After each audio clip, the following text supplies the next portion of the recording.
Well, we're going to shift gears completely now, and joining us, two members of the Hollywood Women's Political Committee here in Washington today to join in the pro-choice rally, Morgan Fairchild and Mary Steenburgen. And also with us, Republican Congresswoman Susan Molinari of New York, who is a pro-choice advocate. I want to say before we begin that we have always made it a point to represent both sides in this very controversial issue. We'll be hearing from the pro-life side in a future broadcast. With that, let me begin with you, Congresswoman Molinari. Sure. With this rally in Washington today, many people are saying this is a watershed year on the abortion issue. Do you all feel that that's the case? Oh, absolutely. From the first point, the one thing that politicians throughout this nation have to deal with is, for the first time in history, women are going to be the majority voter. We started to see it in the last presidential election, but this year we're approximately 52% of the electoral force. That's something that men and women are going to have to reckon with when they come up with their party positions. Of course, we're all very aware of the fact that right now we're awaiting the Supreme Court's decision on the Pennsylvania case, which may be a precursor, pre-election to Roe versus Wade being overturned. And we're struggling right now with the ramifications of the Bush administration's regulations on the so-called gag rule. So it's issue after issue coming before a very vocal and I think energized pro-choice constituency, Republicans, Democrats from all over our nation. I think it's going to be the year that women and men understand if this is an important issue to you, you had better make your voice sound very loudly because we may lose this fight. It's fair, John, Ms. Steenburgen, politicians have to take one side or the other. But it seems to me it is a very difficult thing for an entertainer, because when you come out on one side of this very controversial issue or the other, at least half the people are going to be against you. Why did you decide to come to Washington today? Well, I came to Washington last time we had the march, too. I think Mary did also. And it's, for an entertainer, it's one of those things you really do have to stop and think about, because you're scrutinized more closely. You want to make sure that you're setting a good example. You want to make sure that you take a stand on issues you truly believe in.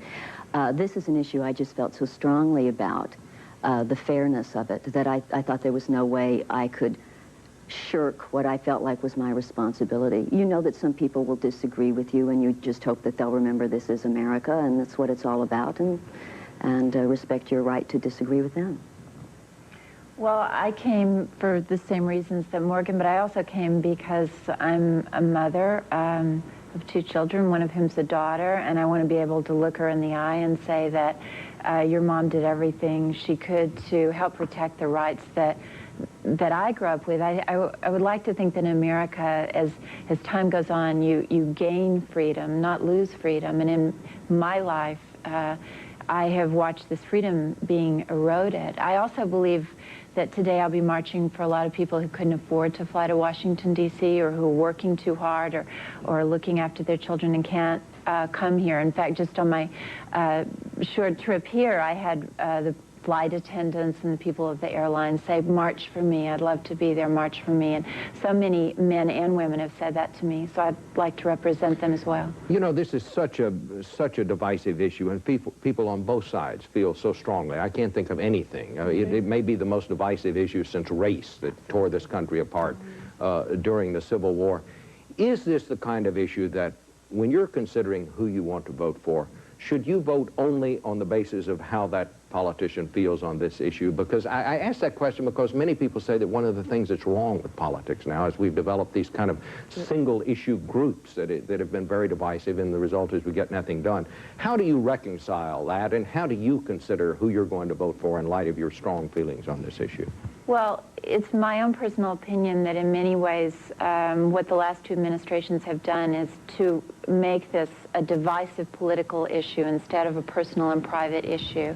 I don't think there's anybody that's in their march today that doesn't feel that abortion is a sad and painful decision to make, and none of us are advocating abortion, obviously. What we're saying is that the last two administrations have really eroded our own personal rights to come to whatever decision that we want to come to, and it's an erosion of the American family and certainly of women.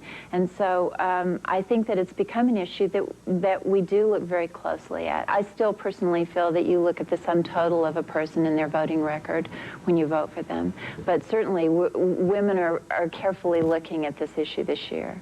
But also, when you do look at the sum total, you frequently will find that a candidate who is anti-choice is also falling into line against other things that you may believe in, whether it's health care programs or any kind of programs for this country. You start realizing that when they're anti-choice, first of all, it indicates a lack of respect for women, for a woman's intellect, for her right to make this most basic decision about herself.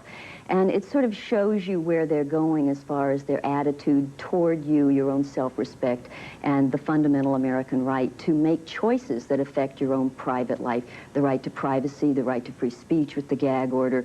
It starts not just being the issue of abortion. It starts broadening out into a lot of other issues where many times these candidates feel that they have the right to tell you what you're going to do.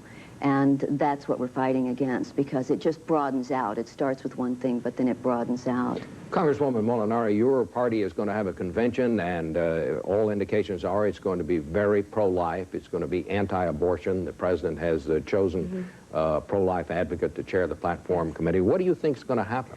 Well, we intend to make it an issue at the convention relative to some of the statements that have gone spoken before. Certainly we hope, as Republicans, that men and women throughout this country look at other issues. There are other issues that are equally painful in confronting this nation and this world. I certainly run with the support of some pro-life members of my community and hope to always do that. But when it comes time for a party platform, a time when we need to acknowledge that this is a divisive issue, an issue that should not be taken point blank by one side or the other. I certainly hope, and I'm going to be part of that team that tries to make a change at the Republican convention to say this is an emotional issue, this is a difficult issue, and it should not be engraved in stone in any party platform on either side. It's a personal, spiritual, emotional decision that a woman has to make, and therefore to politicize it at a national convention is the wrong way to go. We're going to try and temper that by moving in the opposite direction. We have just a few seconds left, but I want to ask, some activists say it might be best if the court just went ahead and overturned Roe v. Wade to sort of galvanize people who are pro-choice. Could I ask you just quickly, do you think that would be good or bad? Well, I think that what's happened is that a lot of us sat around too long believing that ever since 1973 our rights were protected, and we probably didn't wake up soon enough to the erosion of these rights. And so I think I'd be very sad if it came to overturning Roe versus Wade, but if this thing happens in Pennsylvania, it's essentially overturned anyway. And well, I started working on this in '81 when Reagan first got elected and said he wanted to overturn Roe versus Wade. So I've seen this coming for a long time, and I've worked on the issue for a long time.